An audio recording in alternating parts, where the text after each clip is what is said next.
Okay, so we're going to take a look at the installation of Windows 7, and it's not all that different from Windows Vista, so we're not going to spend too much time here.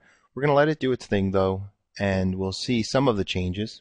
Here we see it's loading up the files, and that little graphic is new. I like that. Very colorful.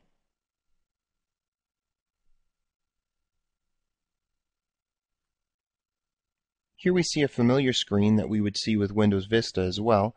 We're asked the language that we want to install Windows 7 in, the time and currency format, and the keyboard or input method.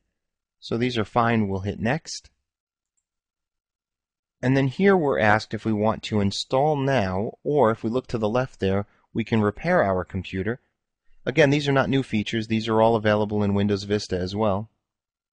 Then we're asked about the license agreement, so we want to accept the license agreement.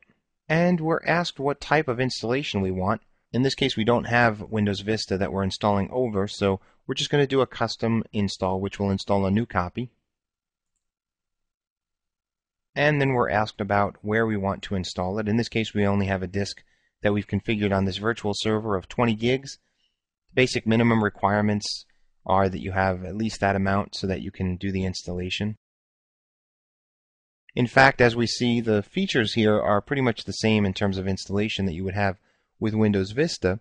Microsoft is also working really hard to ensure that the minimum requirements necessary to run Windows 7 are the same as they are in Windows Vista. And so even though some of the minimum requirements are not necessarily exactly correct, for example, some say 512 megabytes is the minimum requirement for RAM, but in actuality, Windows Vista doesn't run very well on 512 megabytes of RAM, so that's not really a good minimum. 2 gigs, now that's a decent minimum if you want the system to run appropriately. So I would recommend the same for Windows 7, 2 gigs of RAM, and plenty of hard disk space because the thing takes up quite a bit. A decent processor. Microsoft operating systems require quite a bit of processing power, memory power, disk space, so you might as well really make sure you have a decent system to set this up on. Now here we see we're asked to provide a username and a computer name. And then we're asked to provide a password, retype it, and then provide a password hint.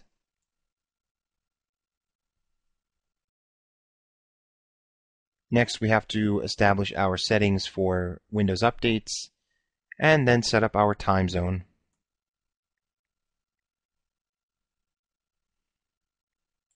Then we choose the computer's current location, whether it's home, work, or a public network. Again, all of this is pretty much standard in Windows Vista.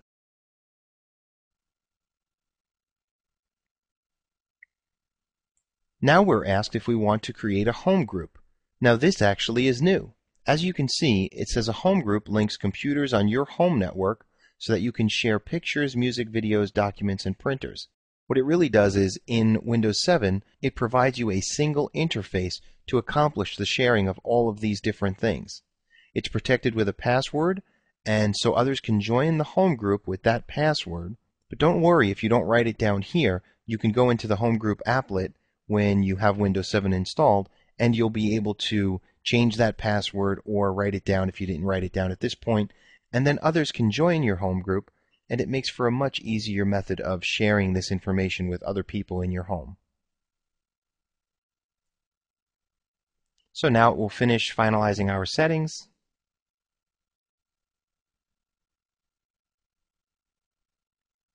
And there we go.